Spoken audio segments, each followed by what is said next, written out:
Hello എൻ്റെ എല്ലാ കേരളീയർക്കും നമസ്കാരം. ഈ കിടക്കുന്ന മുതലേ കണ്ടു, ബട്ട് നമ്മുടെ ടോപ്പിക് ഇതല്ല. ഈ കിടക്കുന്ന എല്ലാ കാർ പാർക്കിങ്ങും ഫില്ലിംഗ് ആണ്. എന്താണ് കാരണം എന്ന് വെച്ചാൽ കാണുന്ന മുതലിനെ കണ്ടോ. ഇതാണ് നമ്മുടെ ദുബൈയിലെ ഗ്ലോബൽ വില്ലേജ്. ഇനി ഒരു 6 ഡേയ്സും കൂടെ കഴിഞ്ഞ് ഇത് ക്ലോസ്ഡ് ആവും.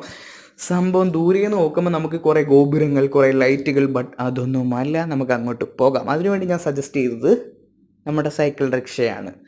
എന്താണെങ്കിലും അതിൽ പോകുന്നതും ഒരു വൈബ് തന്നെയാണ്. അങ്ങനെ നമ്മൾ നമ്മുടെ ഗ്ലോബൽ വില്ലേജിലേക്ക് എത്തിയിട്ടുണ്ട്. ഇനി ഇവിടുത്തെ പ്രത്യേകതകൾ എന്തൊക്കെയാണെന്ന് വെച്ചിട്ടുണ്ടെങ്കിൽ, നമ്മൾ കേട്ടിട്ടുള്ള എല്ലാ രാജ്യത്തെയും കൾച്ചർ നമുക്ക് അനുഭവപ്പെടാം, കാണാം, കേൾക്കാം. അവരുടെ ഭക്ഷണം കഴിക്കാം. കുറേയൊക്കെ നമുക്ക് ഇഷ്ടപ്പെടും, കുറേയൊക്കെ നമുക്ക് ഇഷ്ടപ്പെടത്തില്ല. എന്ത് തന്നെയാണെങ്കിലും വേറെ ലെവൽ. അങ്ങനെ നമ്മൾ അതിൻ്റെ അകത്തോട്ട് കയറുമ്പോൾ നമുക്ക് ആദ്യമേ തന്നെ നമ്മൾ ചെന്ന് കയറുന്നത് നമ്മുടെ അമേരിക്കയിലോട്ടാണ്. സംഭവം ഞാൻ ഇതിൻ്റെ അകത്ത് വന്ന് കയറിയപ്പോൾ തന്നെ വേറെ ഏതോ ഒരു ലോകത്ത് തന്നെ. രണ്ടേക്ക് രണ്ട് രാജ്യം കണ്ടപ്പോൾ തന്നെ 4 മണിക്കൂർ തന്നെ പോയി. ഒരുപാട് തന്നെ നമുക്ക് കാണാനും കേൾക്കാനൊക്കെ ഉണ്ട്. നിങ്ങൾക്ക് ഇഷ്ടപ്പെട്ടെങ്കിൽ ലൈക്ക് ചെയ്യുക, സബ്സ്ക്രൈബ് ചെയ്യുക, കമൻറ്റ് ചെയ്യുക. ഇതിൻ്റെ പാർട്ട് 2 ഉടനെ തന്നെ വരുന്നതായിരിക്കും. Okay, thank you.